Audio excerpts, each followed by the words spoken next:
Welcome to the show. It is Wednesday night, 9 p.m. Eastern Standard Time, and it's your boys, Mike and Mish, with the Mike and Mish Show. What up there, Mikey? Yo, what is up, everybody? We are back in action. Yeah, you look fired up over there, Mike. You're throwing fucking finger punches and shit. I saw you doing that. Yes, sir. Poking eyes out here. We got some people coming on the show tonight. We got two big guests coming on. Both of them ranked in the top 5 in their divisions. Both of them in title contention talks. One of them actually in a title fight.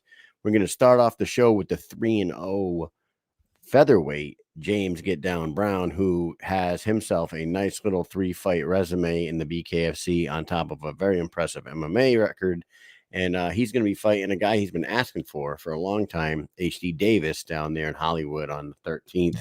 So we're going to talk to James, and then we're going to bring on New England's own, fighting out of Clearwater, Florida, the Royal one. By way of New London, Connecticut. We're going to have on Royal Ryan Reber, who is getting his title shot after a 6-0 run so far in the BKFC. He will be taking on Alberto Blas on September 13th, Friday the 13th in Hollywood, Florida. Mike, we will be there. We're going to talk to both of those gentlemen tonight. What do you think of that? Yes, it's going to be a great night. And it's also going to be an even greater night when we go to Florida to see these fights in person. I love the arena. I love the location, man. It's one of my favorite. We go to a lot with the BKFC as they've been building their company and legalizing in different states here and there. The one state that they have probably been to the most frequent is Florida. Oh yeah. And sure. Hollywood, the Seminole Hard Rock in Hollywood, Florida is probably the most frequented venue in Florida. And I got to tell you, I get excited for these ones, Mike. Well, I get super excited. I love it. We always talk about the first time we went, not satisfied. I was like, I do not like this place. And then after that, I was like, I love this place. Let's go back more and more. And since then, they've gone to having like decently attended shows to even more people. To opening the third open up balcony. The top balcony. They had to put more seats on the floor. They had to open up the top balcony, and they've done that a couple times now. And I feel like they're going to do it again. I think the last couple events down there, they set the record and broke their own record for most largest attendance for a sporting event inside that arena at the Seminole Hard Rock. So looking forward to seeing if they could do that again. It is an awesome place. We got a lot of people in the chat right now. Shout out to a couple fighters in there. We got Travis the Animal Thompson and Papa G Larimore in there. Papa G. We got the man, Andy Hall. We got our Cali boys in the house, Absent Minded and Falcon 09. I don't know if Falcon's actually there or not. I do see Absent Minded, though. I see Ryan Perez in the house, Jay Davis, Big Ben. We don't call you Little Ben over here, Big Ben. We'll give you your props. We can't be calling a guy who's 6'7", 280 fucking pounds, Little Ben. Come on now. Rick Caruso. Swervo, I think maybe just landed a job the other day. I saw that. Hey, listen, I'm getting a haircut first, though. I'm first in line. I've been asking. I've been waiting. But then you can do everyone else. They were talking about it the other day. He was cutting everybody's hair out in L.A., right? Didn't he? Out in L.A., everybody was in that little video of it. That little area there. It was like that. What do you call the little courtyard area or whatever? Courtyard, a little courtyard area he set up. He was cutting everybody's hair. Everybody was going into the Rasha. Everyone was getting their fucking haircut from Swervo. It was a good old time out there. I love that time. I'm looking forward to it, man. There's a big event this weekend, and since we have a few minutes before James gets on here, we're waiting on him. We have the women's flyweight main event this weekend, dude. The title's on the line, and every single time Christine Faria steps into a squared circle, it's big news, and it's something to pay attention to. If you are new to the sport, you will find out who the number one woman walking the planet is in this sport on Friday night when she puts her belt on the line against Jade Masan Wong. And before we bring on James, because he's here, we got to shout out our sponsors. But Mike, Did you see this? Did you see the odds for that main event? I did. I thought they're kind of closer than I thought they'd be. Too close, I think. Listen, guys, if you want to bet money on a favorite and win some actual decent money, Christine Faria at a minus 197. No offense to you, Jad. Christine Faria should definitely demand a little more of a favor in the odds. She should be like a I minus. think so too, but I thought it would be at least closer to 3. Yeah, I said 350, minus 350. I would think that she'd be a minus 350. Jad plus 250, plus 300, something like that. But dude, Christine Faria at sub minus 200, dude, come on, man. That seems like easy money for anybody who knows the sport. Not saying that it's an easy win. Don't fucking put those words in my mouth. But The odds are in she's your favor. yeah, That's the odds are in for your favor that sure. you walk They're in away your with a favor if victory. you're a betting man. If Yeah, you're a betting man. put some good money on that. But before we bring on James, let's just go ahead and shout out our sponsors. We got 3 big sponsors that keep this show running. Of course, we got Bucked Up. Everybody, what is that? Say play that again. Hey, listen up. Yeah, that's our boy Jake Lindsay. Buckedup.com. Get over to buckedup.com. Buy yourself some supplements, get yourself some energy drinks, some apparel, some workout gear, and some of these awesome shaker bottles and all that stuff. Get it in the gym. Use promo code Mike and Mish 20. Get 20% off your total purchase, and enjoy the Bucked Up products that I've been preaching for 6 months now since I've been back in the gym. Their supplements are the cleanest. Their pre-workouts are the best. The proteins are great. BCAA is fantastic, and I've been better than ever in the gym lately. And I'm a 42-year-old broken old man. So get over to buckedup.com and listen to you boys. Dynamic Life. Hey, sexual health, weight loss, and anti-aging. Retake control of your life by reaching optimal health. Visit www.livedynamic.com. It's the only online platform where you can become a patient in under 20 seconds. Also, check out their Instagram page at Live Dynamic. That's LIV Dynamic on Instagram. There you go. And we're going to bring our first guest on in a second. Before we do, shout out to all the people over on Instagram. I forgot we got people watching on Instagram too. We got Howie, Kelly, we got the CNC Management, you got Superfly, Chancey Wilson, Taylor Starling, the Redneck Mundel's over there. We got a bunch of people over there watching on Instagram too. So awesome. What is up, everybody? Mike, why don't we go ahead and bring these people on? Yes, sir. When we come back, James, get down. Right. The Rasha is a true scalar plasma energy technology with the most advanced base 12 frequency collection that protects, enhances, and harmonizes the autonomic nervous system. This can help a soldier, athlete, or animal improve their training, endurance, recovery time, and overall performance while achieving the ultimate victory-winning mindset called consciousness coherence. Once in this state of consciousness coherence, a soldier or an athlete is able to advance his target focus to a level where it is completely in the now present moment with relaxation and stress release. The Rasha is where science meets consciousness.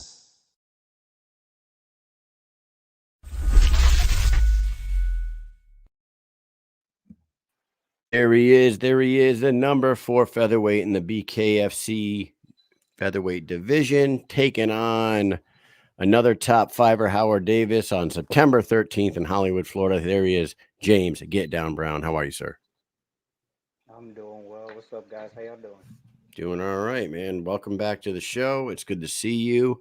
Mike and I were just talking about the level of competition that you've seen so far in your time here in the BKFC. You haven't had an easy go of it, and you've come out pretty much unscathed in every one of those fights, even though they were pretty rough fights, especially the Alvarado one and the Bovar one. You seem to come out looking pretty good in every one of those, and you were victorious in all 3. So how you liking this sport so far, and how happy are you to finally get the HD Davis fight that you've been looking for? Well, I'm very happy with how I've been doing so far in this sport. Uh, I have had some tough fights with some tough guys. Uh, but I have come out unscathed. Pretty much, I've had a few cuts here and there, and Bovar's probably the only one that made me a little fuzzy when he hit me. Everybody else, it was I don't know. It was I didn't really feel any ringings of the bell when I was getting hit, and I try my best not to get hit. So that's my whole thing is to hit and not get hit because all the punches hurt here. So just be up on your defense and not let people hit you because anybody can get put away here in bare knuckle. But I just kept pushing, pushing, and pushing.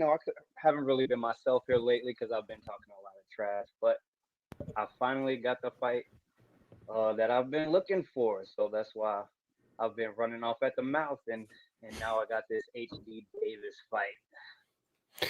Before we talk about the HD Davis fight, I want to ask you about that Bovar fight because Bovar, that is one tough son of a bitch, man. That guy is fucking crazy. And in that fight with you, you were chipping away at him, you were damaging him like left and right. But in that second round, he cracked you with a left, and you just talked about it. The move that you pulled right there was extremely high fight IQ. Was that something that you guys train? Like the second you feel like you're in any kind of jeopardy, take a step back, take a knee, because in this sport you can get away with that as opposed to your MMA career where like you get cracked, you go to the ground, they're coming down after you. Here, you were so in the moment that the second that fight that left landed, you knew you took that step back, you took the knee, you never broke eye contact with him. I was super impressed by that. I wanted to ask you, is that what you trained? Was your coaches yelling that from the corner, or you just knew right there you guys drilled that enough to where you could pull that off in this sport? So that's actually something that we don't drill, and we didn't plan on happening. Actually, I was getting fussed at in my corner for even getting hit, period. Like, my coaches do not like when I'm getting hit because there's no reason why I should be taking damage when I can, just be smart and use my defense and use my footwork. Getting my hands up is one thing that they really fuss at me about.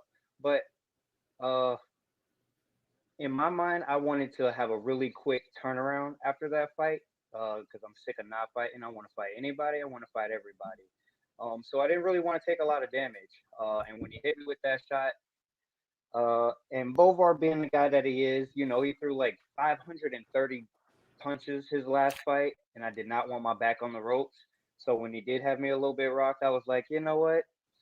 I'm already, imposing my game plan. There's no reason for me to take any more damage. So I just took my 8 seconds, tried to reset and understand why he was catching me with that left hook so many times. And then I, got back up and was ready for action. Yeah, I was super impressed by that for sure. And like I said, that just proved that you have a really high fight IQ. What I thought was funny in your first, not to go backwards here, in your first fight with Steve-O, like you were clearly stepping into a new sport. It was kind of funny. You were like feinting kicks. Do you remember doing that? And that, like, you can't even kick Yes, in I this sport. do. Where you kept doing, you were doing that to him. I don't know if he was falling for it or not, but I thought that was kind of funny. That kick feint is just something that I do very, very often. Uh, and it was just me doing it so much, I just couldn't help it but to do it. It's just part of who I was at that moment was feint those kicks, any kind of feint. I was just trying to keep them guessing, really. Do you miss MMA? Because you're on quite a roll before you came to BKFC. You were on a 7-0 run, and now you're in BKFC, and Um, you're on a run here too. So, but do you miss it? yeah, I miss it. I miss it a lot. I still train it. Um, I really like kicking people, so that's one of the things that I really miss. But uh, that featherweight belt is easy picking, so I'm gonna stick with it. Easy picking. Easy huh? pickings. Yeah. Now, yeah, you got so we'll talk about the division in a minute. But you do have the fight that you wanted. You wanted HD Davis. You guys match up as far as like height, reach, and all that. You guys are almost mirror images of each other, right? You're both 6'2" and very long, lanky fighters, technical fighters. He's more of the boxing background. You're more of coming from the MMA background. What was it about the HD Davis fight that you want? Why did you want that fight in particular so badly? Well, yes, me and him are, both 6'2", both have a 77-inch reach, so it's like a mirror in there. But I wanted HD Davis because I feel like he is the best in the featherweight division. I know he did take a loss to Kai Stewart, but when we're looking at it skill for skill, me and him, that would probably be my toughest matchup. And I'd like to go ahead and I'm at that age where I need to be fighting fights and learning, where I am. I need to know what level I'm at. I can think I'm at a level, but I need to know exactly where I'm at. And HD is, you know, at that level in my weight class, so that test is what I need. What are your thoughts on his fight with Kai when it came down to their title fight? A lot of people will say that it seemed like HD was off that night. Nothing to take away from anything that Kai did, but like Kai continuously did the same thing over and over and over again for 5 straight rounds, and HD really didn't make any adjustments to counter Hey guys. everything that he was doing there. What were your thoughts on the Kai Stewart versus HD fight out in Salt Lake City? All right, so HD did look like he was a little bit off, but I think he was a little bit off because of the way Kai was fighting him, not because he wasn't well prepared that night. Kai's a wrestler, and him being a boxer, the way Kai was, I want to say shooting in because he was kind of going a little bit low to enter. It's not easy to deal with as a boxer. But the timing, the rhythm, and the stance switch. I think Kai was just doing everything right that night. HD, he does have the skill to deal with a fighter like that. I don't think he prepared for that type of fight. Uh, Even though Kai does it, he does it to everybody, but Right. it's different when you're watching it. It's way different when you're watching it. So I just think, HD did what he could. He started finding it a little bit in the fifth round. Uh, but Kai was just doing his thing. Yeah, it was a Because little these too late. boxing guys can't. Yeah, Now, the like boxing you, guys can't deal with you it. coming from the MMA background, you would be used to something like that. More like, not to say like HD may not have prepared for that, but you coming from the background that you're in, you are used to, grappling with fucking Derek Brunson and those boys. Like a shoot in on you would probably be a little different than the way it went down with HD. Correct? It would be almost too easy. I have, 5 losses in MMA, 4 of those being submission. Every person that I fight, most people that I fight are wrestlers. Like, even if you're not a wrestler, you're gonna get in front of me and you're gonna be a wrestler. So Kai would just be doing exactly what everybody else always does when I fight, and it would be too easy to deal with. It's just, I want to say it's almost mediocre. It will be too easy. All right, so let's get into this, Mike. We got to get into this. September 13th, Friday the 13th, Hollywood, Oh yeah. Florida, the Seminole Friday Hard the Rock. 13th. You are getting the fight. Hello, how are you? Hi. That's my That's daughter. There you go. That's awesome. Um, You have 1 kid, 2 kids, 3 kids? What do you have? No, come here, Julie. I have 2 kids and I have one due October. I'm whoa, Oh, loving it right now. wow. What's up? wow. One due in What? October, There you go. huh? What's up, Julie? That's not far Yep, away. having So, another little boy.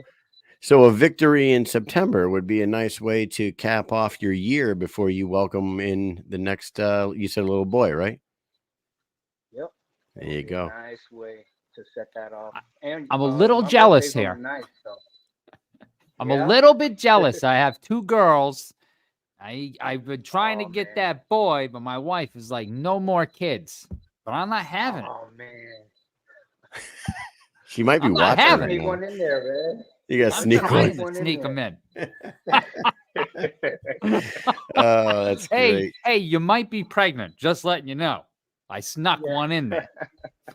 That's fucking awesome.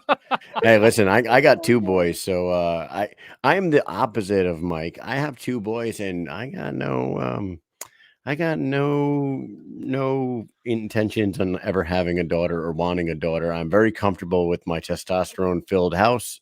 My wife might not like It's it so good. much, but it's great. You know what I mean? It's easy for me. So Yeah. You I'll, definitely got it easy. hell It's yeah. different from me. It's so different. Uh-huh. Oh my God. Oh yeah. I have no see. I Ooh. have no idea. I'm like Mike. I have no idea what he's going through. Like I'm in the house where like baseball, basketball, football, boxing, jujitsu, karate. That's all going on in my house, and then like I have no idea what girls do, and I'm They do glad. some of that stuff, but not quite yet. We've got Yeah, and gymnastics then and a whole dance. bunch of other stuff too. Yeah, Yep. gymnastics, Gymnastics, dance. dance, ballet, all of that. Yep. Oh Oh yeah. my, I'm But on learning top some of things. the other stuff, because they still want to do the other stuff too. That's right. They do. So Hmm. it's a busy life you guys have. Um, we got to talk. We do have to talk about this HD fight though. You do have the HD fight. We breezed over it. You wanted him. You guys were talking shit online.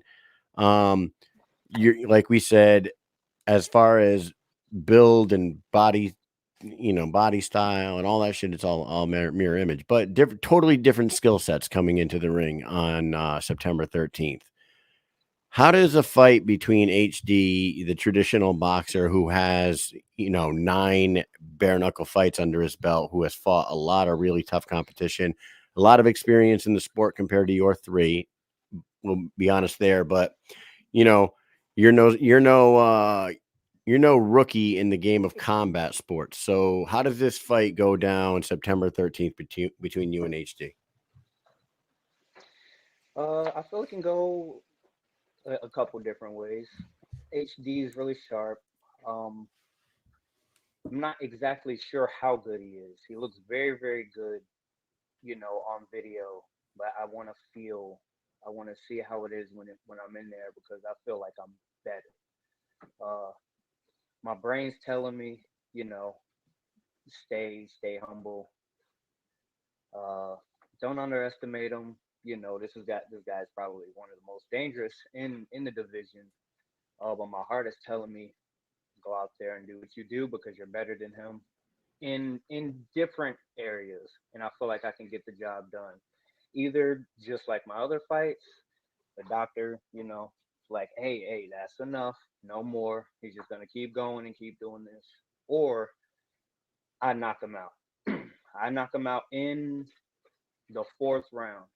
He starts getting tired, uh, and then I start putting the pressure on him. And not that I'm gonna chase the knockout, but I haven't knocked anyone out yet in the BKFC. So that's what I want to do. I want to knock somebody out. I want to get me a highlight reel finish, and I can see that happening in the 4th round. Wow. Now the approach to Bovar, that was that. Do you guys cater the game plan to the opponent, or do you basically have your style and you go in because you were counter punching constantly against Bovar? Like he's charging forward the whole time, and you're counter punching the shit out of him. You're chipping his face all up. With HD being the skilled boxer that he is, is that something that you would want to do with him? Is try to counter punch a skilled boxer like that, or are you charging forward and trying to make it dirty? All right, so the way that I fight is the way that my coaches tell me to fight. I never do anything other than what they tell me to do. I just try to stay disciplined and basically just do what they tell me. But because I do that, I haven't really been able to express who I am. The most I have done that in is my first fight because my coach was like, "All right, just go have fun." But when it came to Alvarado, someone who has 28 knockouts, I had to I had to fight a specific way. We had a game plan. I may not like the game plan, but I always do exactly what they want me to do. I feel like this fight, skill for skill, me and Howard Davis are a lot alike, and that'll allow me to be more of who I am. Bovar was literally like a gladiator, man. Like I was punching this guy so hard, and he just look at me and just keep charging forward. I don't feel like HD is that type of fighter. He can, he's durable, but I feel like when I start damaging him, he'll melt, and he won't want any of it. He's been cutting stuff before, but it's not quite the same when I touch you. So I just feel like he's not as tough as Alvarado, and he's not as tough as Bovar, and it won't be the same. Yeah, he's lost by cut. He's never lost by knockout or TKO. I guess they call it a TKO, but I mean technically it's by cut. So you're saying you're probably gonna knock him out in the fourth. You get a lot of naysayers, some in the comments right now saying I don't think that's happening in the KO, which I'm sure you've already heard. But hey, if you can do it, more power to you. I'm sure he's looking for the same thing. Yeah. For sure. How do you feel about fighting in his backyard? Because that place, all right, we were just talking about that place. That place is awesome. I don't know if you've ever been to the Hard Rock and like saw fights there. Nope. That place is great. You're going to love that venue. It's really cool, except that place is packed for Miami. Like I'm telling you, like diehard Miami there. It's going to be everyone against you. What do you think about that? The Miami fans come out in freaking waves at the Hard Rock. Oh, sure. Yeah. Oh, yeah. I'm sure you anticipate that. Yep, and I've been in enemy territory before. When I fought Alvarado, I didn't think I was gonna make it back to my hotel, man. Like yeah, in Denver, everywhere. Yeah, Denver was wild. About that. I've coached fights in West Virginia before, where we were the only black people there. And they weren't the friendliest. So, I'm not. Yeah,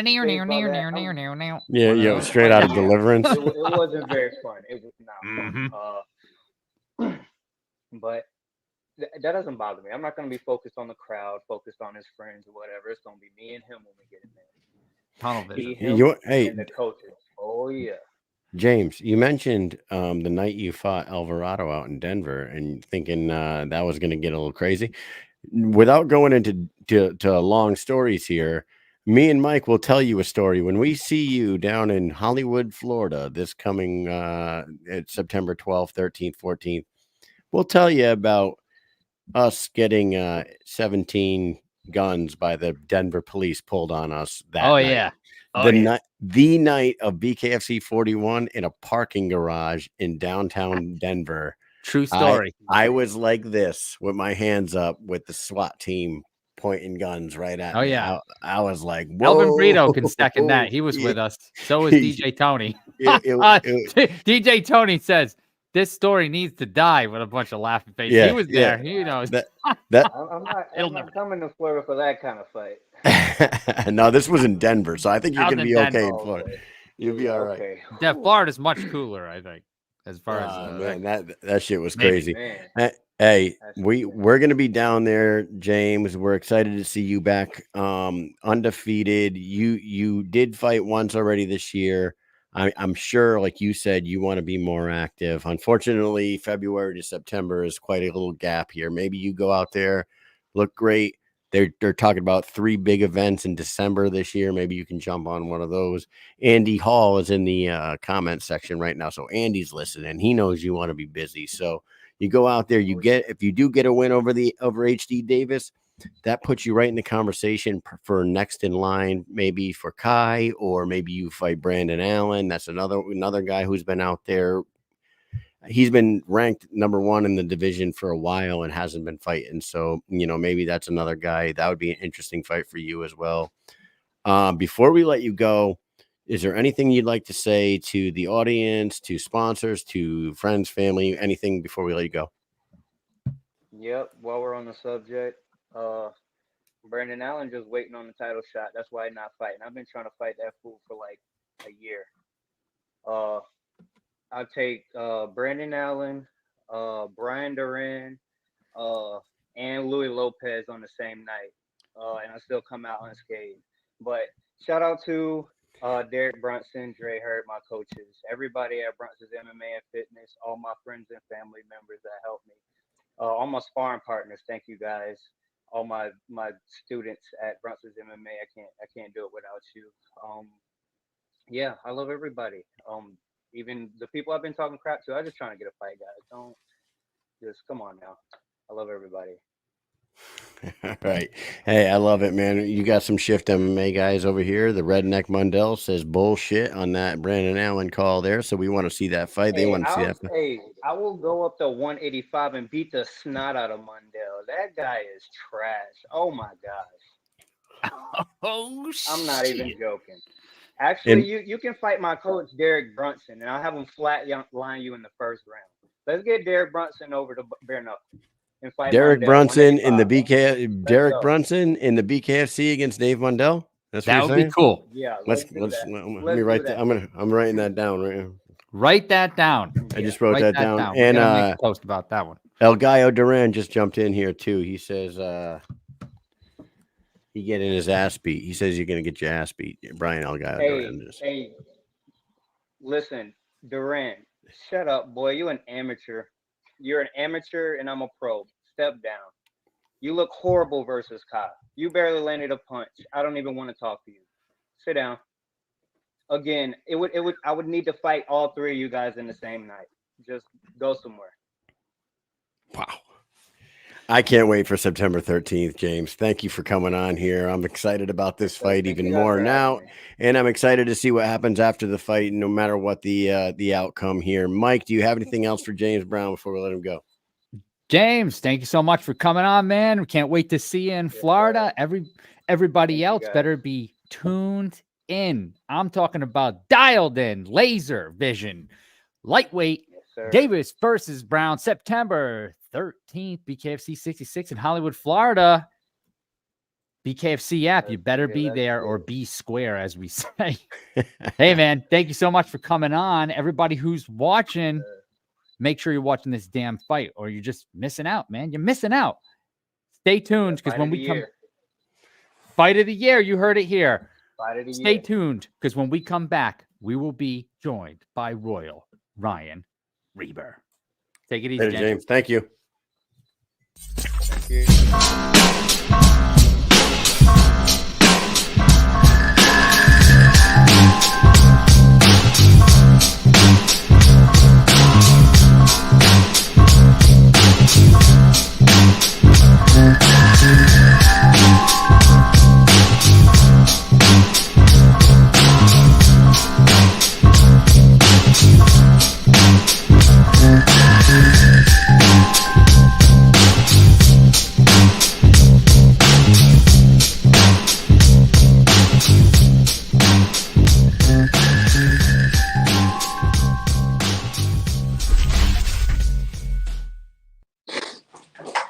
There he is. There he is. Royal Ryan. What's going on? Even got the crown. The champ's here. Well, hey, you know, you haven't been on here in a while, which is unacceptable. I missed you guys. Let's go. We missed you too. We missed everything but that sign hanging over your left shoulder there. I don't know what's going on with that thing. Oh, where's it? Okay. I put it. I don't know what the hell that is. What is that trash over there? You hang trash on your wall? Yo, I told my dad, growing up in New England, coming from Connecticut, you know how many times I asked my dad, what the fuck's wrong with you, man? Why you did this to me? Because he did that shit to me, man. He said, you know, growing up, New England sucked, man. He's like, I couldn't watch them, bro. They sucked when I was growing up. He said the only other games that they showed was the Redskins games. And, you know, he fell in love with them. And ever since, 93, I could only imagine this motherfucker drinking beer every Sunday, thinking they're going to win the Super Bowl again. And it's been, 30 years? Yeah, well, you got yourself a new rookie franchise quarterback. So I'm going to the first game of the season, too, against Tampa Bay. That's going to be exciting. Very It's going to be a sober game, but it's going to be fun. Nice. What is it? When is that? This Sunday? Yeah, Sunday. Oh, sick. Good for you, man. Yeah. Well, enjoy that. Enjoy that. Do you play fantasy football or anything like that? Yeah, or- yeah. I just got on. I got Jaden Daniels, I got Aaron Rodgers, and I got the other rookie, fucking Williams. I don't know how they let me do all that, but I just picked him for some trade value because at least one of those rookies is gonna take off. You There know you what I go. mean? And hopefully it's Jaden, but we'll see. Nice, nice. Hey, last time we saw you was in Mohegan Sun. You Yep. got your 6th win against Anthony Foy. And there was some people in the audience that night booing you, but we talked to you that night, and like the bad. people that were watching and that like no fighting were like, that was the most technical fight of the night. I don't know what the fuck they're all booing about. They're a bunch of drunk assholes. I mean, everybody wants to see carnage and violence, and I wanted to deliver that carnage and violence, but these fucking hands were not letting that happen. You know what I mean? After that Perez fight, I kind of jumped in too quick, and I was like, I went through a lot of shit that camp, man. I got super sick, like a week and a half out, all this shit leading up to it. And, this is behind the scenes shit that people, they don't know about, you know what I mean? But I'm not here to make excuses. And my opponent didn't know that, Now, if my opponent was like, oh, he was sick and he was this and he was that, I got this, you know what I mean? So, you just got to poker face that shit sometimes, man. And, tough kid. Long kid. I think did you and Blas both fight on the same card? We did. When you fought on that Perez. when you fought Perez, he fought on that card as well. Alvarez. And then and also Ibarola fought on that card. He You were called you there. out that night too. So it's, Yeah, I think he called me out up until he seen what I did to Perez, and he was probably like, "Yeah, might wait a couple more, might wait." He's young, man. It's the best piece of advice. I like Justin. I seen him out at the Jake Paul and fucking Perry fight, and we took a picture together, and I like the kid. We're definitely gonna probably be future opponents if he keeps climbing these rankings. But the only advice that I gotta give to those younger cats, man, is fucking take your time. Take your time. I told that shit to Cito, and Cito got his ass sat down for a little while, and suffered a pretty fucking devastating loss and injury because of that. And I told him, he was in my inbox like, no, my time's now. I'm like, bro, you're 23. Chill the fuck out. Build yourself up, get used to this shit, and then go after the top dogs. No, I want it now. And I'm like, yeah, well, how'd that work out for you? You know what I mean? An older dude, but the dude was like a veteran. Yo, he was a had that fucking like beast. old man Shit. strength. Like when we talked to him, he just got those certain dudes you talk to, and they're like older dudes, but you can just see the fucking like that. What do you call it, Kyle? Yeah, like MFOMS? MFOMS. MFOMS. That's motherfucking old man strength. MFOMS. You could just see it radiating off that guy. Oh yeah. Oh, for sure. Yeah. Yep. You're fucking Travis Thompson for sure. yeah. He's angry. Angry man strength. He's just dude, so angry. and that's what I say to people, bro. I'm like, the opposition I've already faced. You know what I'm saying? Look, Blias is he's a tough kid. Well, let me rewind that. We don't know if he's tough. We know he's explosive and he's got skills, but is he tough? You know what I'm saying? Nobody's ever he's maybe hit once, twice, if that. You know what I mean? So that's what I look to bring him. I want to drag that toughness out of him. Are you tough? I'm different. What makes you so fucking different? Your MMA record was 3-4.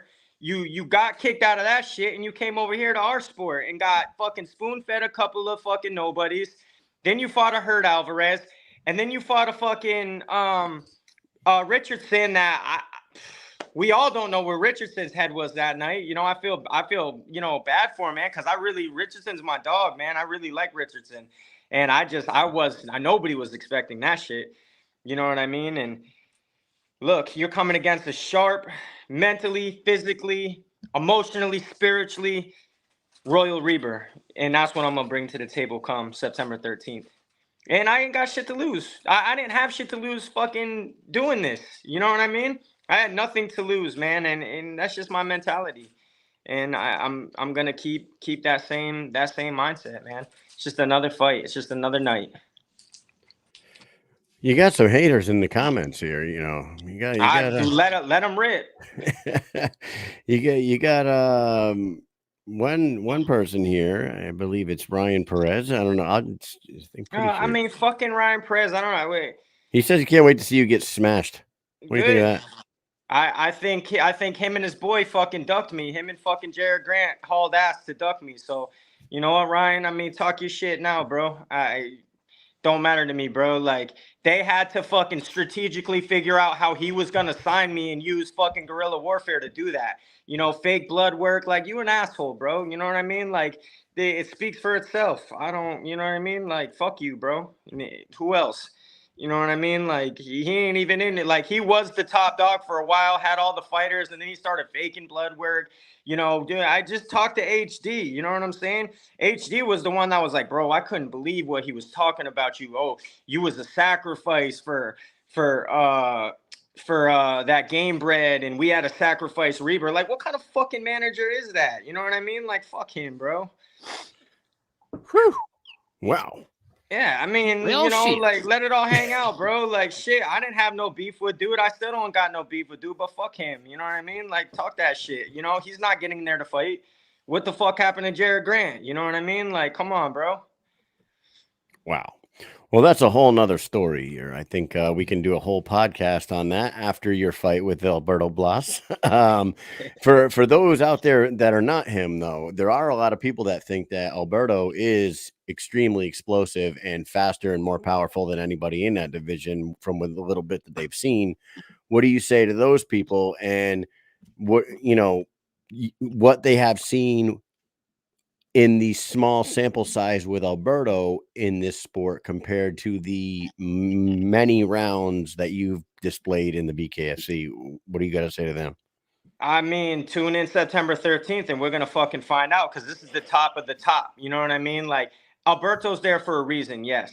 With an exception of Alvarez and Keith, he really like hasn't fought anybody and he really hasn't been battle tested yet.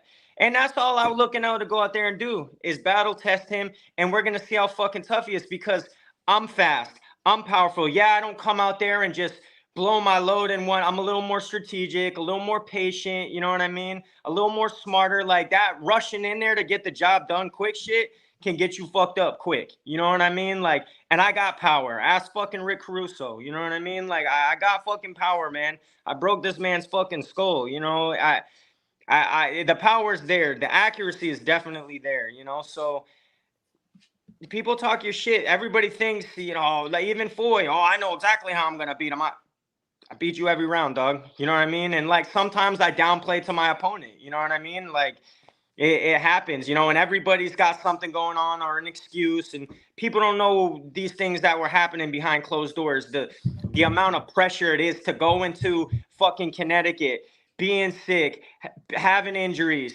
fighting a one-on-one guy that really does nothing for me. You know what I mean? And nothing is a gimme in this sport. Nothing, bro. You can't look at any one of these fights and be like, oh, that's a gimme. That's a gimme. I mean, maybe some, but you know, it's a fight, man. It's a fucking fight. So, you know.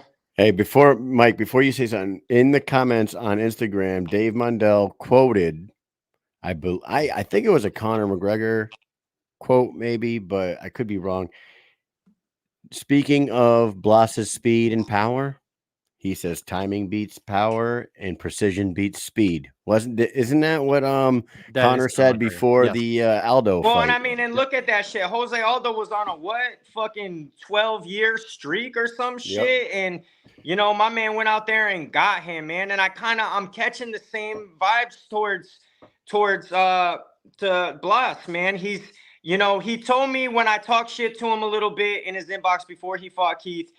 He's like, I'm going to fight you in the street and then I'm going to fight you in the ring. So I was like prepared, like this motherfucker was going to come at my neck when I seen him in Miami, bro. He barely even looked at me. And I'm not going to sit here and say that he's scared by any means because I don't think that. But I think he's like, all right, you know, it wasn't like he thought it was going to be. You know, my energy is a little bit different, man. It's a little bit different being in there, man. I vibrate at a different frequency. So, you know, that's what differentiates me from a lot of these other fighters, man. And plus, I have the fucking experience. I got over 20 rounds of bare knuckle fighting. and I'm older too. Like I'm not older, but I'm a little bit wiser and older than a lot of these guys. I do things a little bit differently. You know, my party phases are done, all the shit's done. I really focus on what's right and what's healthy for me. And you know, I mean, even right now, we're what, 9 days out, and I'm walking around at like 140, bro. You know what I'm saying? Like, and I'm feeling great. You know what I mean? I'm not fucking weight trained. I'm not, and all these guys think walking around at 155, 160, cutting down to get to 35. Cause what are we wrestling? You know what I'm saying? Like, that's not a good look, man. It's not a good look. So my only thing with Alberto is he hasn't been battle tested yet. I want to battle test him. And yeah, like go in there and God forbid I got hit with a flash knockdown. I'm going to get up. You're going to have to take me the fuck out to put me out. You know what I mean? And I've already proved that. You know, yeah, it could have been different with the Perez fight, or people want to talk shit, or, oh, he barely got by Perez. But you go fight fucking Perez.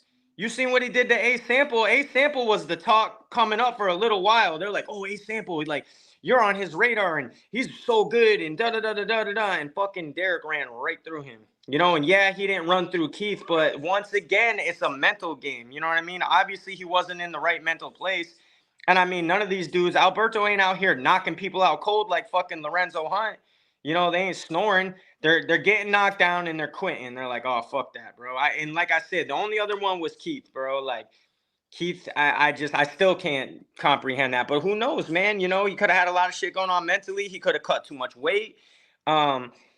There's a lot of different key factors that play into that, because I know that's not how he wanted to go out. You know what I mean? So look, you know, he comes out there, and I'm around animals all the time. I spar bigger guys, heavier guys. You know, I'm not worried about that, because I got 2 hands as well. I got 2 feet, and I can fucking punch. So, you know, in my opinion, it's gonna be interesting, man. It's gonna be real interesting. Well, Blas, okay, in his 5 bare knuckle fights, none of them have left the first round. I mean, even in his 54 MMA fights, none of them have. He's only been to the distance 1 time. Even a lot in MMA. of them, right?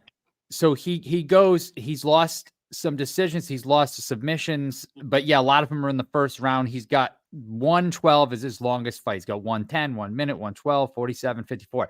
He starts off fast. That's what he does. He comes out. He starts off fast. He's really fast, and he has some power. So he tries to overwhelm right in the beginning. However, looking at his record, and he hasn't gone too far out. After that, it seems like maybe he slows down. But like you said, you don't really know because you haven't seen him in bare knuckle, which is a different sport than MMA, sure. Right. He did fight somebody from a fighter that just recently fought in Sturgis, Timmy Mason. He fought Timmy Mason, and at the end of the first round, he got disqualified for taking him down. Mason down twice. So I haven't actually watched that fight. That's a frustration thing. That's a mental game. That's a like, oh, fuck it. If I can't beat you here, I'm going to beat you here type shit. Like, who the fuck does that? And that shit is totally erased from anywhere. You can't find that anywhere. You know what I mean? Yeah, I haven't seen they're trying to hide that shit. I found it on Instagram one day before I even really know who Blas was. I'm scrolling, and then all of a sudden I see this motherfucking dude boxing, and then I see him shoot in. I'm like, what the fuck is this kid doing? So I grabbed my attention, and I'm watching it, and then he does it again. I'm like, what the fuck? And then I'm like, oh shit, this is that kid Blas that just fucking joined BKFC. I'm like, whoa, this is crazy. And you know, I'm just like, and you know, little did I know he was gonna be a champ and we was gonna fight, but you know, I seen that shit. So I mean, that just goes to tell me you're human, bro. You're fucking human. You know what I mean? Like I said, it's just it's another night for me. Yes, he's a good opponent. Yes, he's explosive. Yes, he's fast. But I mean, what do you expect when you're at this top level? A fucking give me? You know what I mean? Like Reggie's mindset wasn't there. That was probably the only give me fight, and they gave that shit to Keith. Keith was able to take that. That should have been my fucking fight. Whatever. You know what I mean? It is what it is. Now I gotta fight the fucking killer that's making everybody fucking quit in the first round, or you know, whatever. Well, the one thing I would say is, like Roberto Arma said, he said, hey, you can start slow, but he was responding to what Michael Joseph said, can't start slow against Blas, asked Roberto Armas, and Armas actually said, you can start slow, just don't get the same ref as me. The problem is sometimes if you catch a bunch of punches and don't respond, the ref will come in. It doesn't necessarily mean he's going to lose. Take a knee, bro. Take a quick knee. That's the shitty thing, right? A lot of these cats don't have a good IQ. When you sit there like this and you're getting beat on, it looks bad. I don't sit there. When have you guys ever sat there and seen me get beat on? Bro, I'm fucking I'm trying to come through with something. I'm trying to hit you back, and I will hit you back. You know what I mean? And that's the thing. This is bare knuckle, bro. You throw punches, you're exposing yourself. You know what I mean? So it's gonna be a fun one, and it's gonna be an interesting one. And like I said, I don't got shit to lose, man. What the fuck do I got to lose? I only have to gain, bro. It would be interesting to see if, like, because okay, say let's talk about that Armas fight, right? Say he comes out and he's hitting Armas, and Armas gets caught with a couple of them, right? But he's just holding his own, he's just blocking, waiting. If the ref lets him go a little longer, and Armas happens to get out of that, how tired is Blas after that? Because and that's what we've never so seen. many punches. I mean, Yeah. And many. I know for a fact he's cutting a lot of fucking weight too. You know what I'm saying? So those are key factors in this shit, man. And like I said, y'all see me with fucking praise. You see me with Travis Thompson. And I mean, when you tell a crazy motherfucker like Travis Thompson, hey, you beat Reber, you get a title shot. Well, I mean, you're dealing with a fucking killer, bro. Like, he did not want to lose that fucking fight, especially to me. And you're talking about a guy at that time. I'm not even going to count the Grady fight. I had 2 fucking fights to his 9. You know what I'm saying? The pressure, the fucking anxiety, but I don't let that shit take over my mind. Why? I don't even really think about the fight until I have to think about the fight, because the future doesn't exist yet, and the past is history. So why am I going to sit here and fucking dwell on shit that I don't know about? What am I going to do? I'm going to make sure that I'm in the best mental, physical, spiritual, emotional shape that I could possibly get myself in to handle somebody like this. But like I said, look at his MMA record. Look at his past shit. He's definitely fucking beatable. You know what I mean? So he's no like... he ain't nobody fucking super goddamn special to where the point where it's like, oh, he's just unbeatable. He's not. You know what I mean? And I deal with guys like that in my gym all the fucking time. All the time. When you're in the locker room, right? So picture yourself, you're in the locker room and the ref comes in and talks to you before the fight, right? Do you tell him, hey, I know Blas is going to come out there. I know he's going to come at me. He's going to try to overwhelm me with punches. Don't stop the fight so quick. I'm going to be blocking some shots. Do you say that to refs, dude? Like, because I'm not in the room when the refs come in. Do fighters tell the refs, like, listen, I know how this guy fights. This is what he's going to do. I'm going to try to do this. This is my game plan. So at least give me slight leeway in this. Don't stop it. Like, this is my plan, so that you know ahead of time, so that they're aware of the fight. Like, I don't know if people do that. Do you guys remember who was the referee for the Armas fight? Do you remember? I don't, but Armas is in the comments, and he could. Armas, if you remember Armas who it is, drop it in the. That's my boy, man, and he's a dog, bro. And I know for a fact he would have gave him a better fight than I. And I honestly feel bad for him, because that's another one too that I just overlooked by talking. And just because it ended so quick, and it ended way premature. And you look what he did to Shady, bro. Like, he beat the fucking brakes off Shady. And I kept telling everybody that shit was going to happen. They're like, oh, Armas is going to get his ass whooped. I said, nah, bro. He's going to take it too, Shady. I already know it. Like, Armas is a good fighter, man. He's a good fighter. But he, like I said, you know how this shit is, bro. If they want you to be in a certain situation, they're going to put you in that certain situation.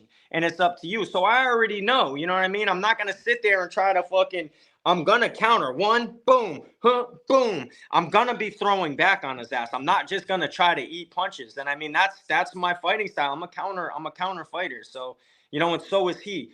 But he also, his favorite shit is that right hook. He likes to throw that fucking right hook. You know what I mean? So, I got some strategy for all that. Honestly, I got strategy for a lot of what he's going to do. I just got back from Vegas last week. I worked with Christine Ferreira's head coach. That motherfucker right there, super on point. I think his name's AJ.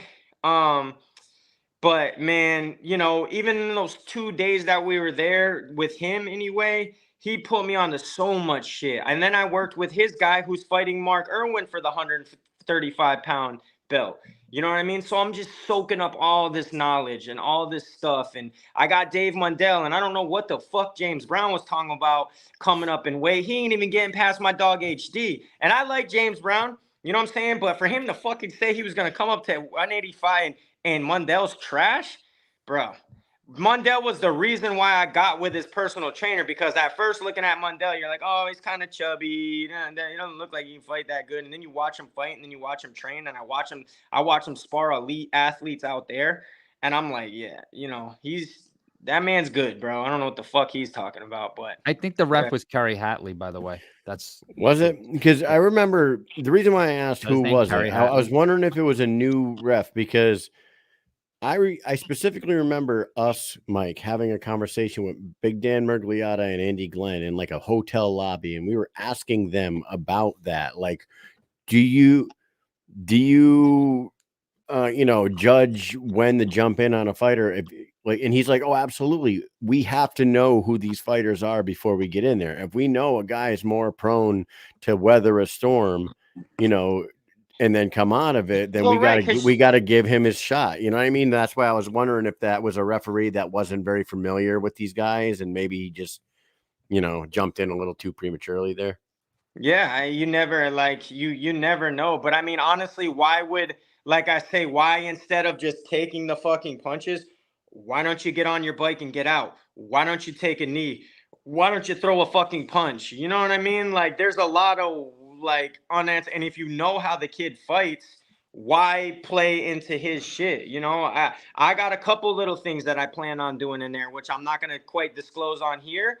And I'm sorry, guys. You'll see September 13th. Of course. But there's a lot of shit that I've been working on as well, man. And I mean, a lot of people, Ryan likes to back up and Ryan likes to go to the ropes. I mean, unfortunately for my ass, that's how I learned how to fight. And I learned how to fight pretty fucking good backing up, but that's not going to be part of the plan. It's 1-2 steps back and then circle. And the greatest thing about BKFC is they have a circle ring. There's no corners, so if I'm up against the ropes, bat, bat, and then I'm fucking getting out, and I will make that motherfucker chase me just like I did Travis. It's no different to me than fighting Travis, except that he's a little more explosive and maybe hits a little bit harder. But I don't know that because I ain't never been hit by him. I mean, at the end of the fucking day, we both weigh in at the exact same weight. There's no possible way he's getting back up to 160 the next day. You know what I'm saying? Maybe 50, maybe. And that's pushing it.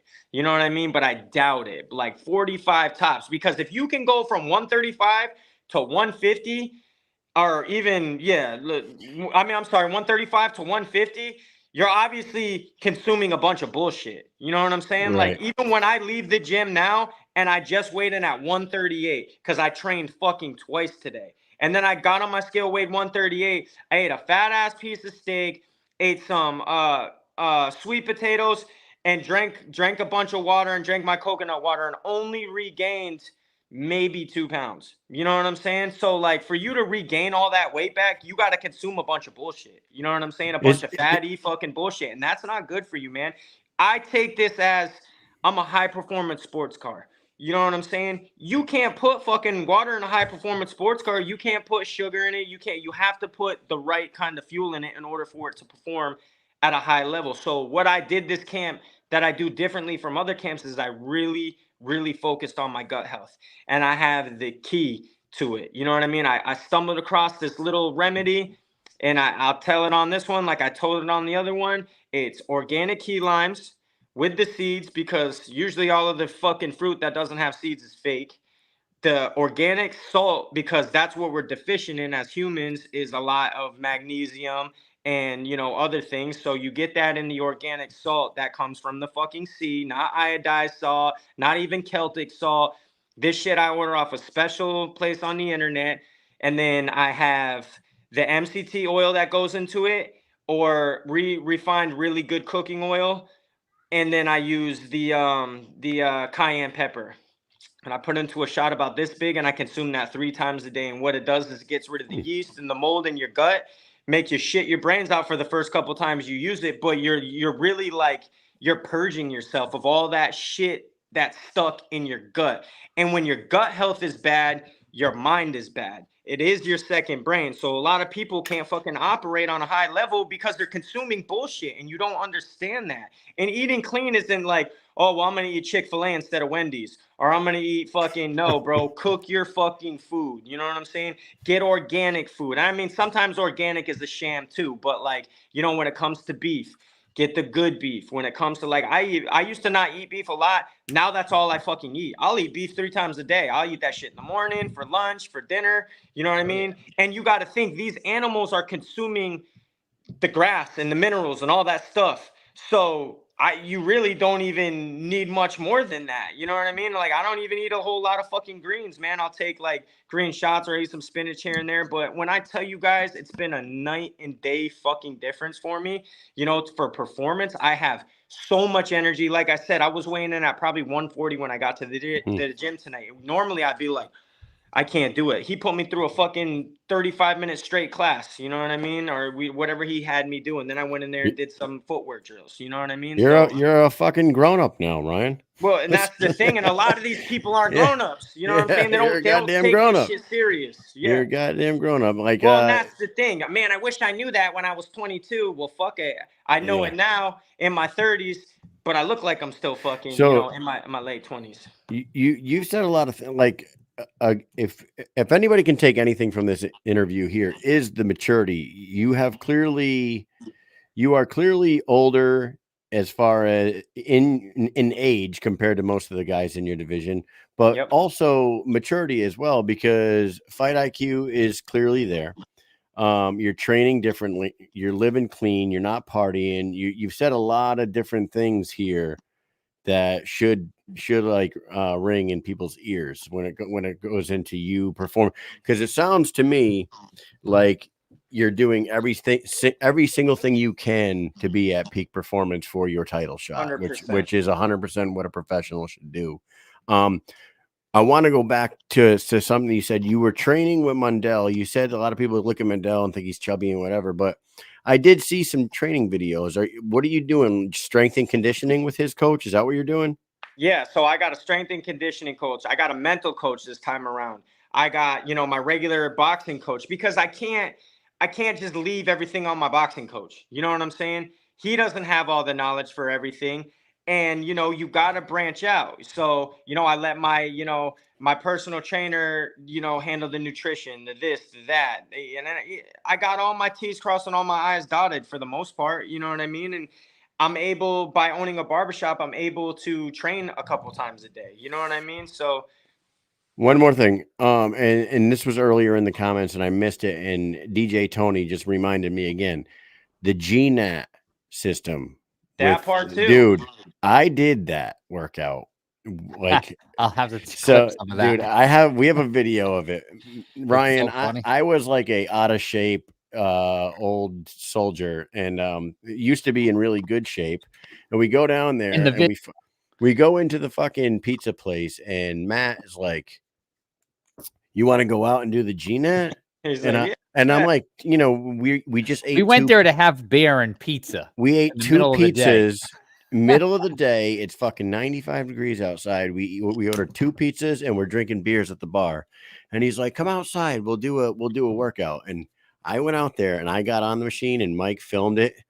That motherfucker smoked my ass. I wanted to fucking die on that machine. Bro, yeah. Dude, speak on that for a second. On that thing so many times. Like, hell no, I'm not getting on that friggin' thing. Yeah, what level does Matt put you on? Does he make you do like the Navy we do that SEAL shit before we spar. You know what I'm saying? Like, and you know what it is. You're holding on to that bitch. Your forearms are going. Like, even Julian, when Julian was down and he was doing it, he's like, "I'm not doing that shit before I spar, bro. I'm not doing it." And like me, I'm just like, fucking kill me. You know what I'm saying? Like, I was down at Mayweather's gym against a fucking pro. I don't know what his record was, but it was a fucking damn good record. And I'm pretty sure he fought for top rank. And at that time, he's probably 155 to my damn 143.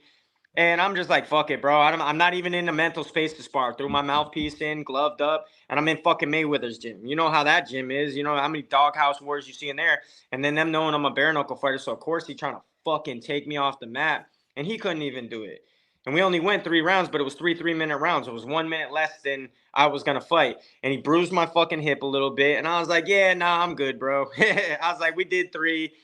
And, I left it at that. You know what I mean? But, I mean, when you go in there against whatever Blythe has is not going to be nothing that I've never seen before. You know what I mean? Like, I train with these cats all the time, a bunch of young, hungry, and they know what position I'm in, so they're always trying to kick my ass. You know what I mean? There's like, oh yeah, here's Ryan. We want to fuck him up today. You know, but I don't have an ego. I'm not an ego driven person. Like, I don't care. You know, I'm not in there to win sparring matches. I'm in there to get better. And gloved boxing and bare knuckle really are two different things. It's like rollerblading and roller skating. Yeah, you're on fucking wheels, but one's a little bit different. You know, you got to have balance for one. I mean, you got to have balance for It's both. definitely but, you know, different for sure. It's not super different, but And it's not different, super man. different, but it's different. It's different, bro. And I just, like I said, I grew up on Bruce Lee and his philosophies and his teachings, and everything was simplicity, straight to the point. Bing, bing, bing, bing. And that's where, when I'm in trouble, that's what I do. I throw straight punches. I'm not like, everybody you see fucking wants to like loot because they want to really fuck somebody up. I'm bah, bah, bah, bah, bah. Just trying to piece you up, man, because I know, like, I knocked Travis down with a fucking jab, bro. Put it right in his eye socket. I mean, is Alberto going to handle that? Is he going to, is he going to resort to fuck this? I'm going to take this dude down and slam him on his fucking head because he's, beaming his bones off my face. You know what I mean? So You almost better hope he does, right? fuck yeah. Hit him and he tries to tackle you, and then that's it. That'd be the best outcome, Right. Not a Just fucking goes for the 5-round war. But I personally don't think this fight is gonna go the distance. You know what I mean? Somebody's gonna get fucked up, and somebody's O has got to go. Fucking will not be mine. You know what? And Ryan, you proved in the Derek Perez fight that if he comes shot out of a cannon like he always does, the way Derek Perez did on you, you did take some shots, and you were in a little bit of trouble in the early rounds, but you did weather the storm. Like people are saying in the comment section, you did weather the storm, and you looked almost fucking perfect in one of those later rounds. I don't know if it was the 4th round of that fight, but I don't think you missed a single punch that you threw. And I didn't. I dialed in. I seen that little cut on his face, and I fucking bam. I'm telling you, man. So you proved it. You proved that you're built for it, and now I can't wait to get down there. I don't care what nobody says, because not a lot of people have been in there with Derek Perez. He's a big ass 135er. He walks around at 160. I seen him say it, and that motherfucker is just crazy tough. He don't really have that good a skill. But when I tell you, the first fucking punch I hit him with, when I backed up, I caught him. I knocked his fucking front tooth out. He was like, I was like, what the fuck? And then he grabbed me. And then I was like, and you got to think, if you guys have ever practiced clinch, the motherfucker that's as tall as you is going to have the advantage to come up, pull you down, and start feeding you. Alberto is not fucking reaching up to my head and pulling me down. By the time he reaches, I'm firing an uppercut. I'm firing another uppercut, because you're leaving yourself open when you do that. Now, when Perez did that, he was a lot stronger. He was a lot fucking, I just wasn't expecting that. Obviously, we know that that's where Alberto wants to take this, but he's not bigger than me as far as tall wise. So he's going to have to reach up to me to grab my head to pull it down to hit it. You know what I mean? And that's going to be trouble for him. And I personally don't think that anybody has got better grappling / dirty boxing than Derek Perez. I really don't. I think Derek is going to be a problem for a lot of fucking people, man. I really do. As long as you could stay out of his fucking clinch. And he doesn't care if he gets hit. And that's scary, bro. Like, motherfucker was like, he didn't care, bro. And I wore his ass the fuck out. And I mean, I thought like shit. I thought he was like, bro, I felt very, very, very bad for him after that fight, because like he could barely even stand, and he was in the back spitting fucking teeth out, talking about. He's like, dog, my teeth are loose, my teeth, and they're like, don't touch him, and I'm just like, I came over there and I gave him a hug, and I'm like, bro, you are a tough son of a bitch, and then I didn't see him again for.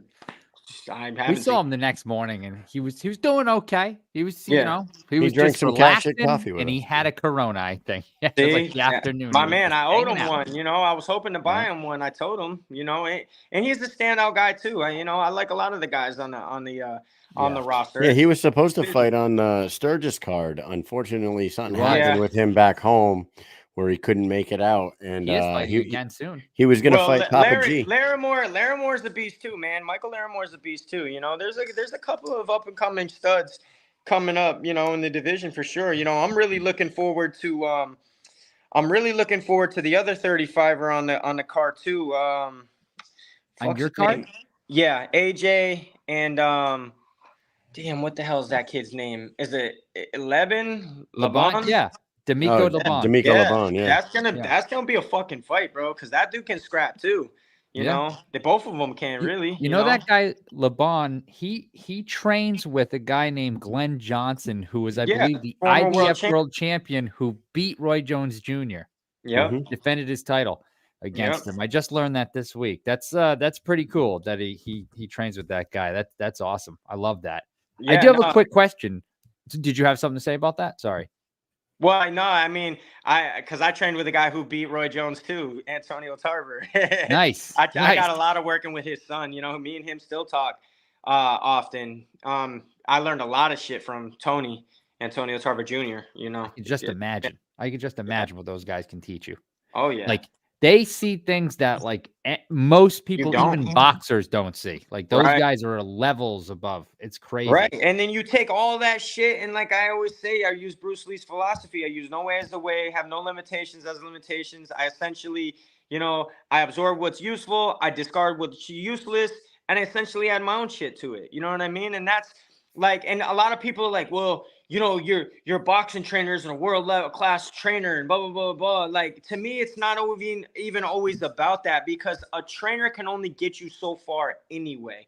That's why I branch out to so many different people and I ask so many different questions. Yes, I have my head gym and I have my head trainer, but we still spitball out. Like I could be like, hey, Dave told me this, or Dave showed me that, and that's gonna work better than maybe what you're trying to tell me. And he'll be like, okay, all right, yeah, let's run with that. Let's try that. Let's do that. But for the most part, it's really just kind of simple shit, man. I mean, it doesn't have to be too crazy. It's just about going out there and just doing shit. So I don't feel like I need a fucking. Well, like I said, we'll see. We'll see come September 13th, just what level this man's really on. Because I know what level I'm on, man. And that's not a high level. I didn't get here by accident. And I damn sure didn't get a lot of fucking handouts either. You know what I mean? They didn't build me up like they built Blas up. He didn't fight a Travis Thompson. He didn't fight a fucking Derek Perez, and I know Keith did, like, and that's another thing, but styles make fights too, and some people's minds just ain't there, bro. You know what I mean? Like, I was very surprised to see Derek go down like that, but I think he was surprised. But you could see too that there was a lot of mental shit going on with these guys a lot of times, and a lot of people, they focus too much on the training aspect and not enough on the mental training aspect of it. Bro, I meditate every single day. I put myself outside in the sun. I say my prayer, and then I go right into meditation every day. You know what I mean? And I empty my mind and I focus on my breathing. And when my mind starts to think about anything, I take it back away and I focus back on my breathing. So that way I'm living in the now. And it's very important. And a lot of people, they don't do that shit. And then they get out there and they choke or they freeze or they fuck up or they can't handle the pressure. And like I said, I've already been put in so many situations that should have busted my fucking pipes, man. You know what I mean? That I shouldn't have made it through. But it's just like life, man. It's just the way my life is, man. I've made it through a lot of situations that motherfuckers were like, bro, how the fuck did you pull that off? Mike, I think you have a question queued up here for Ryan. Roberto Armas was asking, takedown or headbutts? What do you prefer? Definitely the takedown, brother. Takedown's better than headbutts. The headbutts are dangerous. Yeah, Shady commented on my shit too and said that. He's like, he's gonna headbutt you. I said, nah, brother, he's gonna fucking take me down. I said if it doesn't turn out the way that he wants it to, he's gonna turn down. Cause I mean, what happens too when fucking Blythe goes out there and realizes that he can't one shot hit me and take me out? Then what happens? Does he got an extra game plan? Did he really like? I don't know. The kid's definitely in fucking physical shape. You know, he's definitely an athlete. Can't fucking throw a baseball worth of shit. I seen that. I almost commented on it and said, "You play ball like a girl." But do you know what he's talking, Mike? Do you know what he's talking about? Did you see it? What's up? Do you know what he's talking about, Mike? Did you see what he's talking about? Alberto Blas what he's talking about? Yeah, he threw out the first pitch the at the Marlins game. Yeah, did you see it? Yeah. Yeah. All right. I've Yeah, I was gonna. Mike and I was gonna don't see fuck with each him other on very there. often anymore. Yeah, I mean, I was like, did I see what you're talking about? I don't know what you're talking about. But yeah, the Marlins pitch, yeah, I Yeah. saw it. Oh, all right. I I was just saw making the sure because I know comment, you and I you don't pay much attention to baseball and shit. Well, That's why I I was had like, to Well, man, check I in thought on. this man they was posted it. athletic, man. That's what BKFC I'm posted it. athletic. Oh, okay. Yeah, Yeah. BKFC posted it, and in He's the Cuban comment, too, I'm right? not Is he gonna Cuban? hate, but it Yeah. basically said that he threw a strike. So I thought this dude was gonna throw like a friggin' 90-mile-an-hour fastball straight down the middle. And I watched it, and it was just like a regular overhand throw. Yeah. That was I mean, wasn't a horrible throw. I mean, it was Baba in the Booey strike was way zone. worse, Yeah. but It here we was a go. I lob. mean, He listen, lobbed it. I wasn't like, oh wow, this is crazy. It's just a regular No. throw. Yeah. Yeah, You would think I he was would gonna have gunned fuck it with in him, there. man. But you know, man, I'm gonna fuck with him. I'm gonna fuck with him more when I see him, and I'm gonna fuck with him more when they put us. You know, if they give me that mic, man, it's on and popping. You guys already know that. Yeah. Oh, dude, you You play know, ball like they a give me the girl. I press fucking conference I've love been waiting for. It's on and popping. And Justin Eberola, shut your fucking mouth if you got something to say too, because you know that little bastard's gonna be talking some shit. But it's all fucking to me, man. It's just all part of the show, bro. It's entertaining as fuck. Are you not entertained or what? You know what I mean? Like, we got a Love it, fucking Ryan. fight to sell, baby. I love it. Mike and I will be down there for this event. This one is very exciting to us for sure. I mean, look at your hometown kid. We made it, baby. Yeah, we did it. Put I mean, Connecticut on the map, man. You guys been with me since day one, bro. Since that clip that you shared, you know what I mean? When who the fuck is this guy coming out of New London, Connecticut? What the fuck? Yes. You know what I Yeah. mean? And it's like, Yeah, the So, hey, weigh-ins. you you did know, it. and it's like, look at me, bro. I shouldn't even, and I didn't have a pro background. I didn't like, oh, well, boxing didn't work out for me, so I'm doing bare knuckle. MMA didn't work out for me, so I'm doing bare knuckle. Well, MMA didn't work out for him, and that's his really strong suit. You know, I'm not saying that he couldn't go back, but like I said, I think his record was definitely under 500. You know what I mean? And for a guy like that, and yeah, maybe, you know, he got taken down. Maybe that's, you know, why he lost. Maybe he got submitted. But how the fuck are you going to submit a world-class wrestler? I don't know, but it is what it is, man. Like I said. Brandon Allen in the comments says you are the big underdog. I wonder what the odds will be when they come out. I don't know if they are out already, but I haven't seen them. I'm sure you are a big underdog, but at 6-0, I don't see why anybody would. Yeah, but like you at this I don't point. care about none of that shit, man. Go out there and make some fucking money. Because you remember when you guys asked me when I fought Travis, if on the betting lines, if they were willing to bet, what would you say to them? Bet the house. What I tell y'all? And they should have bet the fucking house. Because we would have been, you know, I had people paying me after that fucking fight, bro. Like, here, bro, random ass drunk people, like, bro, yeah, what's up? Here's fucking $200. I'm like, sweet. Got drinking money for the night. You know what I mean? Like, whatever. You know, I've been in a lot of these situations, man. And look, if I can have that conversation with the ref in the back, because I don't ever I feel like sometimes the ref comes back there and talks to you, maybe for a main event, definitely. And hopefully it's Big Dan, and I'm going to tell him, I'm going to say, motherfucker, if you see some funny shit going on, please let me go out on my fucking shield, bro. You know what I'm saying? Like, don't fucking intervene. Don't stop shit. But I'm also not a guy who buries up like that. You can't do that in bare knuckle, bro. You have to try to swerve with it, catch that shit, and throw right back. And these are golf balls, man, with razor blades at the end of them. You know what I mean? So they're going to get through those soft pockets. You know what I mean? There's no fucking way that he just comes out there against me and just boom and knocks me the fuck out. I don't see that happening, bro. I just fucking don't, man. And I may not be longer than him, sort of say. I think he's got a 70-inch reach. I got a 70-inch reach, but he's shorter than I am. You know what I mean? And I do my best work against these shorter guys, and I've only gotten a couple of them. I mean, I fought all the big guys so far. Shady, big-ass 135er. Perez, big-ass 135er. Who the fuck? Rick Caruso. Fucking, are you serious? 6'1"? And you know, like and then fucking Anthony Foy. You know what I mean? Like, those are guys that I don't really like to fight, are the tall, lengthy guys, because Anthony Foy fucking cut me, bro, twice, just with a little flick of a damn jab or whatever he hit me with. And I'm like, fuck, you know, and I couldn't see for a second, but I poker faced him, you know what I mean? And he didn't know. I'm just like, fuck it, bro. I mean, and it was just one little hit, bro, and it fucking whack. So I don't really like those taller guys, man. I never have. Sparring, boxing, I never really liked the taller guys, you know, and I had to fight them all. You know, there's probably only maybe one or two taller guys left on the fucking roster. And those guys have to make it up through the rankings anyway. So, you know, we'll never see a Rick Caruso and Reber 2. You know, we'll never probably see a Shady Grady and Reber 2 just because he'll never fucking be in that position. And, you know, them taller guys, I pretty much already took care of them. I mean, who's the next tallest guy? Maybe AJ, but I don't even know how tall he is. I know I'm taller than he is. So, you know. Listen, you got an opportunity to become a world champion. We're excited for you. We're going to be down there and we're going to have a fucking good time doing it. And we're going to talk to you when we get down there. But before we let you go tonight, you mentioned that you were out in Vegas and you were training with Christine Faria and her team. Christine's fighting Friday night. What is Ryan Reber? Give us a little breakdown in your opinion. How does a Jad Masan Wong versus Christine Faria title fight in Salt Lake City, September 6th? How does that play out in your opinion?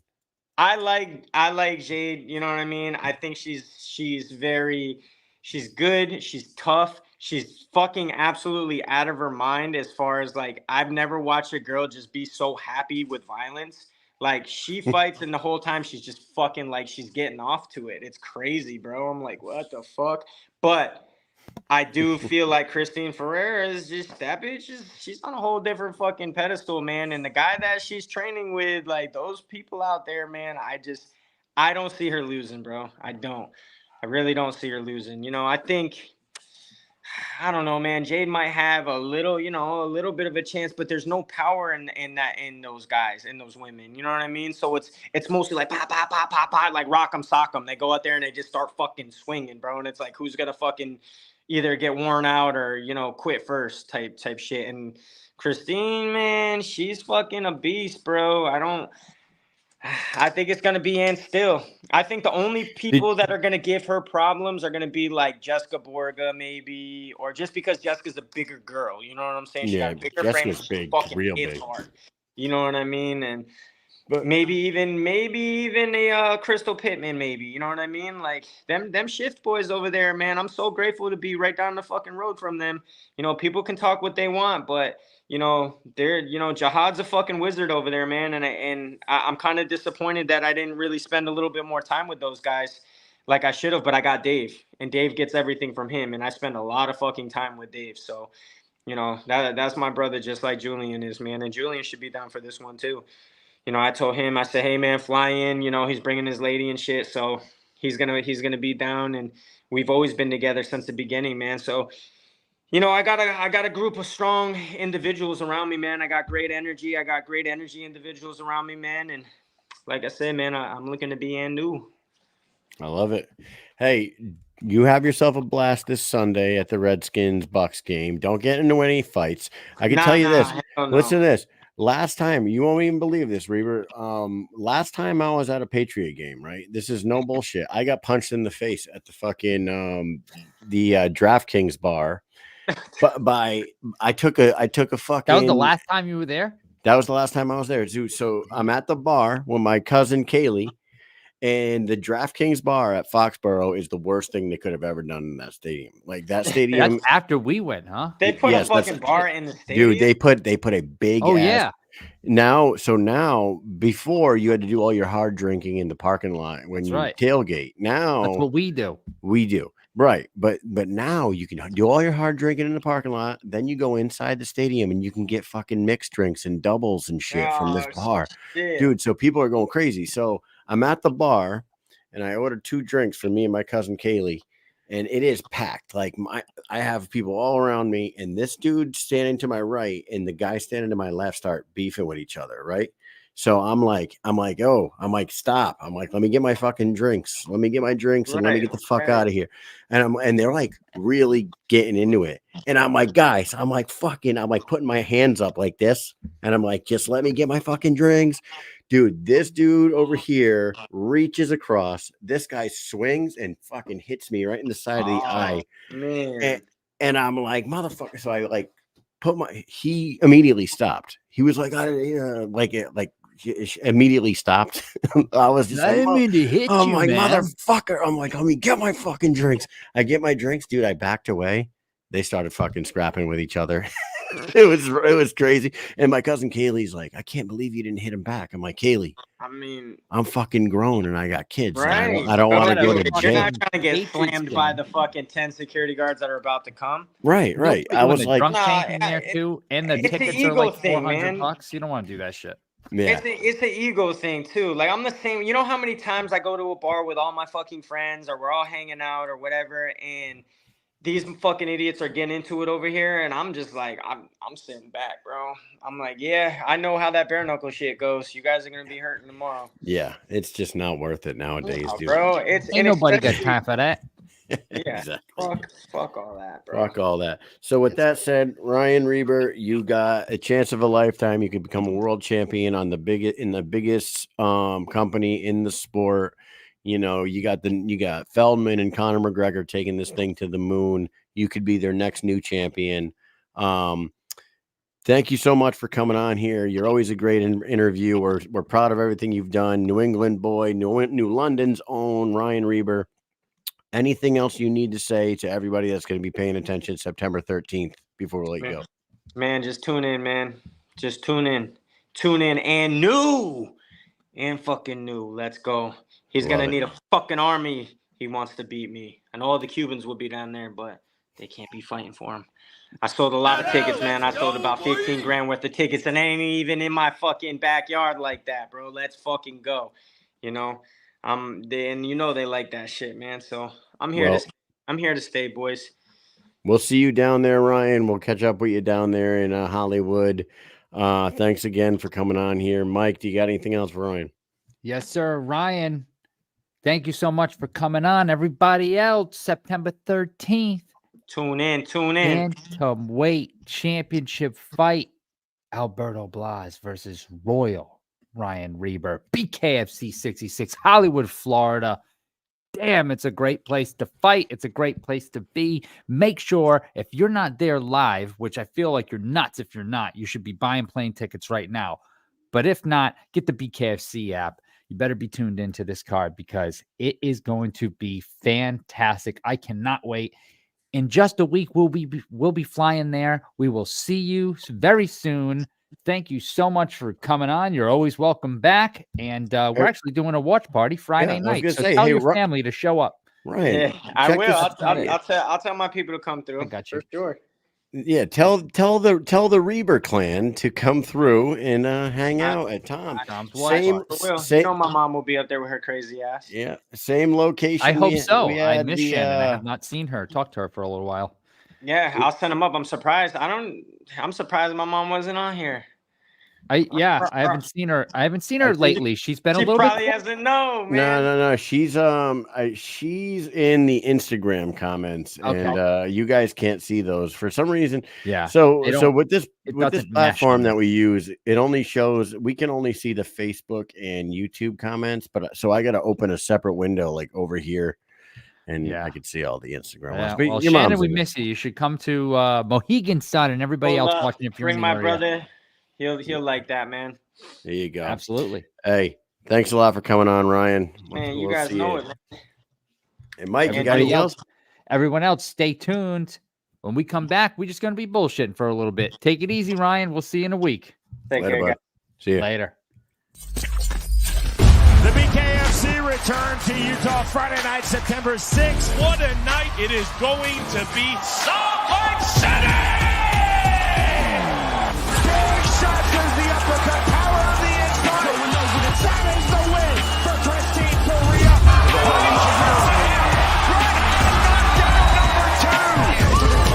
right hand from Sean With the jab, right hand, This is Bobby Taylor. He's one of the strongest guys in this division. If he lands punches, he is going to hurt you. KO King, who's that?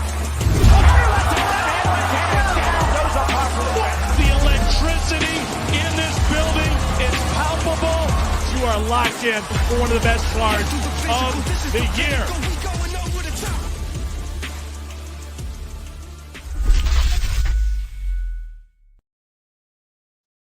Oh boy, Mike. I'm excited. good to always talk to Ryan Reber. You know, local guy. We've gotten to know his whole family. They're great people, and I'm just glad he's getting his opportunity here. He can become world champion. He's not so like Ryan appears to be super duper young. You know what I mean? The way he looks and the way he presents himself and everything. But he's 30. I think he's 38 years old. I think he's 38, right? Or 37, something like that.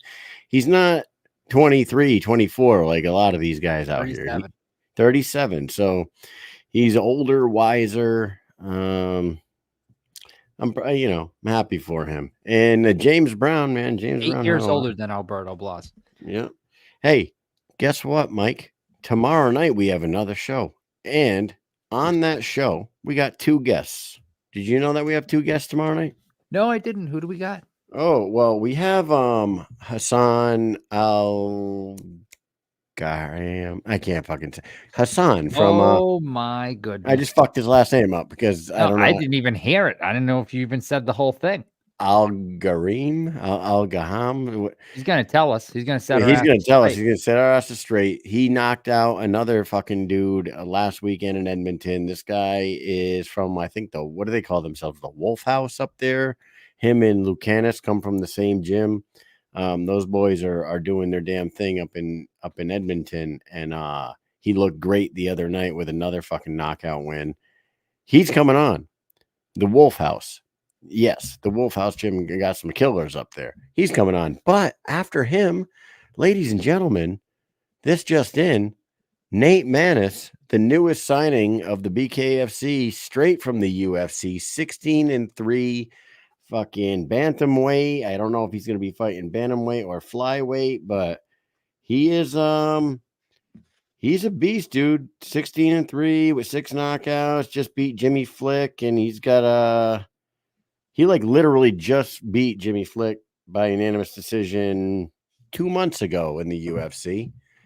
And he's going to be joining us tomorrow night to talk about his multi-fight deal with the BKFC. This is big. This is big because Nate Manis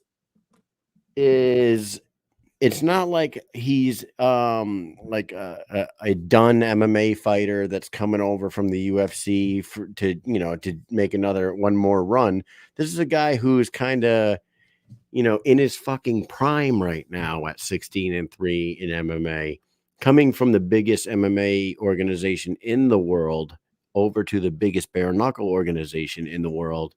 And I don't know what he's got his eyes on, but we're gonna fucking talk to him about it tomorrow night. Does he want John Dot? Is he gonna go after Dotson? Is he gonna go into Reber's division and start there in the 135 division, which is already pretty fucking stacked? This is a big signing. I love it. And thank you. Big thank you to Jay Davis, who's in the comment section. He last fight was at friggin' flyweight, dude. His last fight was at flyweight, so that's what I'm saying. He could be he could be fighting 125 or 135, great, which is crazy. Yeah, I can't that. I think that division needs more fighters. Yeah. Oh yeah. You know what I mean? Like that division needs more fighters. I feel like John Dodson he needs some more. He's almost uncontested right now. You know what I mean? Well, he needs to run it back with Dagoberto Aguero, but that for sure. But other than that, there's a couple people. I know G wants to fight down there. Cutman G. I saw him in the comments earlier. He wants to freaking fight. Look at that comment right there. He said he commented that 125. Good. Awesome. I would rather see the 125. I want to see 125ers. We need a few more, just like we need more women. We need more 125ers.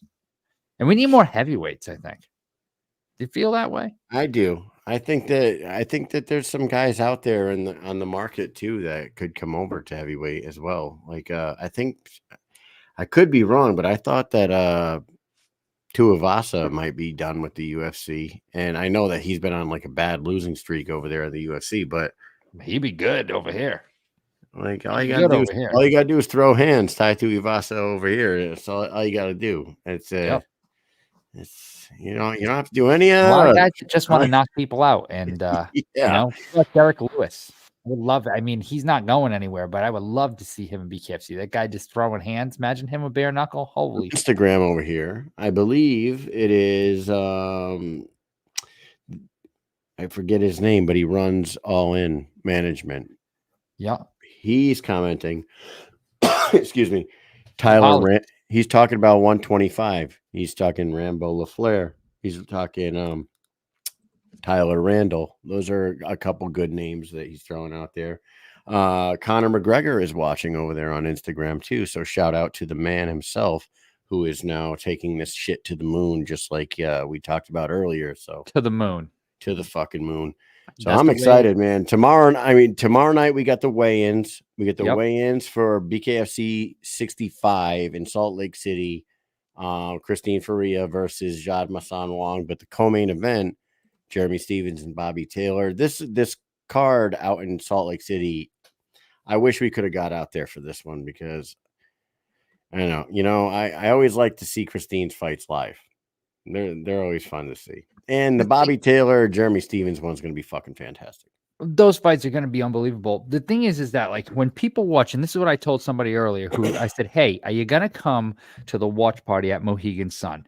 And I said, do you understand who's fighting on this card?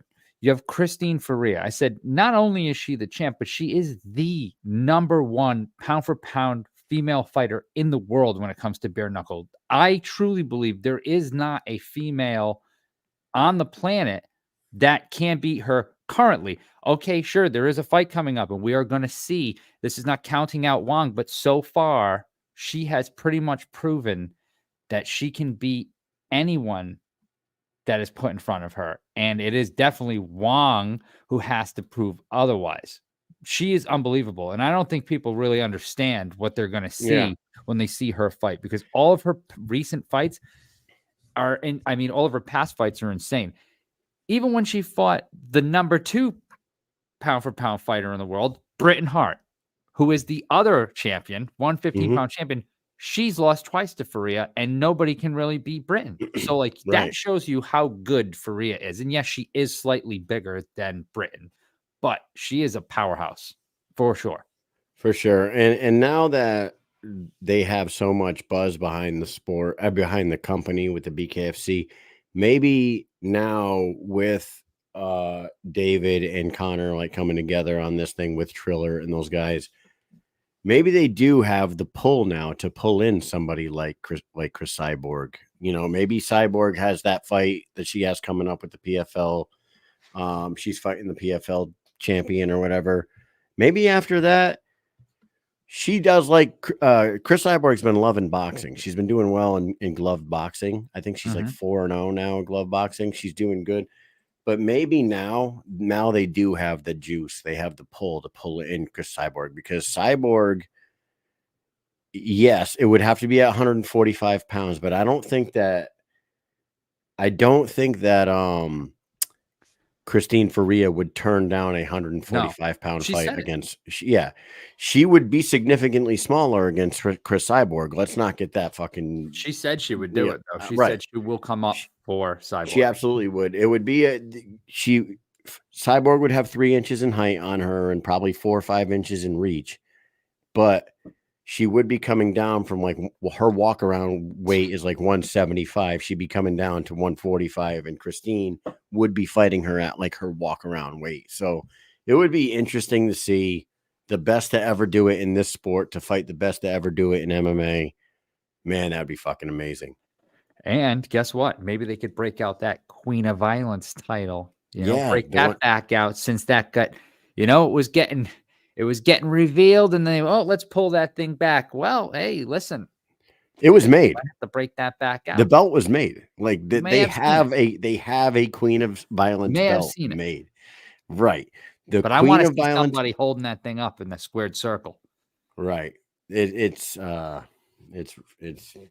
I love this fucking sport, dude. So with that said, Mike, we got 2 guests tomorrow night. We'll talk to Hassan. We'll talk to Nate Manis. We'll talk to the newest signing in the BKFC, and I'm looking forward to that. I don't really have too much more to talk about tonight. We will talk a little bit more about this weekend's card tomorrow night, and we'll go outside the circle a little bit before we wrap it up and then go potty with everybody at Mohegan Sun. Hey, Connor, if you're watching, And come out to potty Mohegan. and If bullshit. you want to come out to Mohegan Sun, there's going to be a pretty cool watch party going on. That's sir. right. Mohegan Sun, Tom's Watch Bar. We're going to be watching BKFC 65, Faria versus Wong. You better get there September 6th. Tomorrow night, good show. I cannot wait for it. We will see all of you tomorrow. Thanks for tuning in tonight. Kyle, what do we say? I say, peace.